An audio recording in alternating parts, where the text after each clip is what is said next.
Hello বন্ধুরা, তো এটা ছিল আমাদের পাড়ার বিসর্জনের একটা ছোট্ট ভিডিও তোমাদের সাথে শেয়ার করব।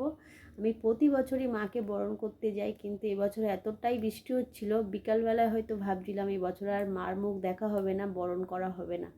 আর আমারও শরীরটা খুব একটা ভালো নেই, তো সব মিলিয়ে মিশিয়ে ভেবেছিলাম এবছর হয়তো আর বরণ করা হবে না। কিন্তু মায়ের ইচ্ছার বিরুদ্ধে তো কেউ যেতে পারে না। ঠিক টাইমে বৃষ্টিও বন্ধ হয়ে গেছে আর সবাই বরণ করতে যাচ্ছে। আর কেউ যাক না যাক, আমার কিন্তু প্রতি বছর যাওয়ার এটা একটা নেশা বলতে পারো।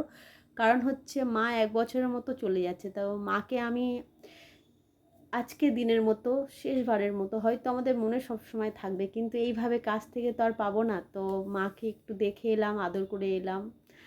আর সত্যি বলতে অনেকেই বলে যে ভগবানের কাছে কি চেয়েছো বা কি চাওনি, বা কেউ কিছু অনেক কিছু অনেকে চাইতে যায়, কিন্তু আমি চাই না।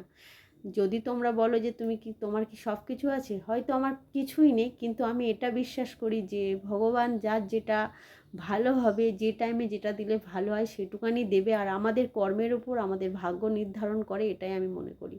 তো দেখো, আমার বরণ শেষ করে আমি একটু মাঠে চলে এসেছিলাম। সবাই হচ্ছে এখানে মজা করছিল, বাজি ফোটাচ্ছিল। আমার তো দেখতে খুব ভালো লাগে, কিন্তু এর যে ধোঁয়াটা আমি নিতে পারি না, আমার অ্যালার্জি আছে। তাই তারপরেও আমি চেষ্টা করছিলাম যতটা সম্ভব একটু ক্লিপ নেওয়া তোমাদের সাথে শেয়ার করার জন্য।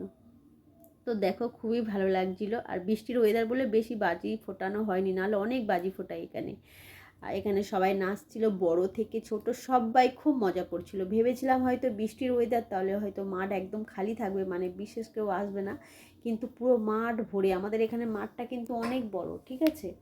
তো একদম মাঠ ভরে মানুষ চলে এসেছে, কারণ মাকে দেখার আশা সব্বাইয়ের আছে, তাই না। মা এক বছরের মতো চলে যাচ্ছে, আবারও আসবে, আবার এক বছর পর। এই 5টা দিন যেন 5টা ঘন্টার মতো কেটে গেছে, আর এখন এক একটা দিন যেন এক বছরের মতো যাবে। এটাই হচ্ছে মানুষের সুখের আর আনন্দের মুহূর্তগুলো খুব তাড়াতাড়ি চলে যায়, আর যেটা হচ্ছে কষ্টদায়ক সেই সময়টা একদমই যেতে চায় না।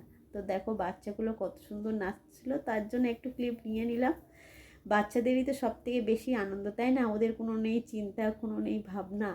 তারপর মাকে বাইরে বের করার পরে আমি চলে এসেছিলাম, কারণ অনেকটা রাত হয়ে গেছিলো।